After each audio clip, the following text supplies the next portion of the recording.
বাংলাদেশ জামাতে ইসলামের সংগ্রামী আমির, বর্তমানে বিরোধী দলকে যিনি যার বিজ্ঞতা এবং দক্ষতা এবং সংগ্রামের মাধ্যমে যিনি নেতৃত্ব দিচ্ছেন, বিরোধী দলীয় নেতা, জাতীয় সংসদের বিরোধী দলীয় নেতা ডক্টর শফিকুর রহমান, এবং উনি এবং ওনার টিম যারা জামাত ইসলামের প্রতিনিধি আজকে আমাদের এনসিপির অফিসে এসেছেন, তাদেরকে আমরা ওয়েলকাম জানিয়েছি। তাদের প্রতি আমরা ধন্যবাদ এবং কৃতজ্ঞতা জানাচ্ছি যে ওনারা আমাদের অফিসে এসেছেন, আমাদের এই গরিব অফিসে ওনারা এসেছেন। আমরা 11 দল ঐক্যবদ্ধভাবে এই জাতীয় নির্বাচনে অংশগ্রহণ করেছি। One parcel, more ways to send. Pathao parcel has expanded. Explore the new parcel.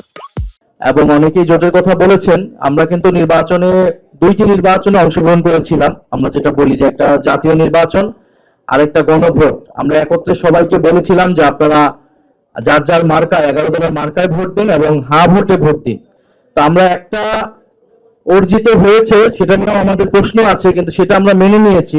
কিন্তু আমাদের যে দ্বিতীয় অংশটা, যে হা ভোট, যেমন 70% মানুষ 11 দলের আহ্বানে হা ভোট দিয়েছে এবং 11 দলের প্রচারণার চাপেই এক সময় কিন্তু বর্তমান সরকার প্রধান তিনিও হা ভোটের পক্ষে, জুলাই সনদের পক্ষে বলতে বাধ্য হয়েছিলেন। ফলে সেটা আমাদের অর্জিত হয়নি এবং আমরা এনসিপি যেটা বলি, আমাদের যে এক দফার ঘোষণা ফ্যাসিবাদী ব্যবস্থার বিলোপ, সেটিও যেহেতু এবং নতুন বন্দোবস্ত অর্জিত হয়নি। ফলে আমরা ঐক্যবদ্ধভাবে আছি সংসদে এবং সংসদের বাইরে। এবং দেশে এই মুহূর্তে গ্যাস, বিদ্যুৎ, জ্বালানি সংকট, সারের দাম বৃদ্ধি পেয়েছে, আপনারা জানেন, মানুষের ভোগান্তি। আমরা এই ইত্যাদি বিষয় নিয়ে কথা বলেছি সংসদে এবং সংসদের বাইরে।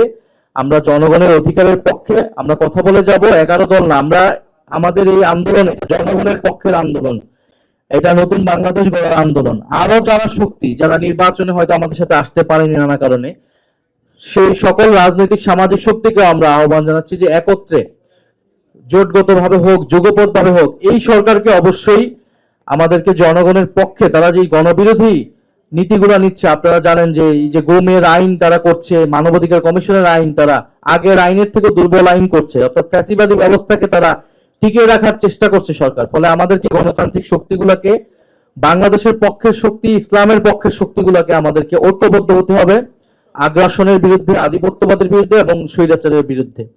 ফলে আজকে হয়তো কোনো রাজনৈতিক কারণে নয়, উনি একেবারেই সৌজন্যতার জায়গা থেকে উনি এসেছেন। ওনার স্নেহ ভালোবাসা উনি আমাদেরকে জানিয়েছেন এবং ওনার সংগ্রামের ইতিহাস আমরা জানি।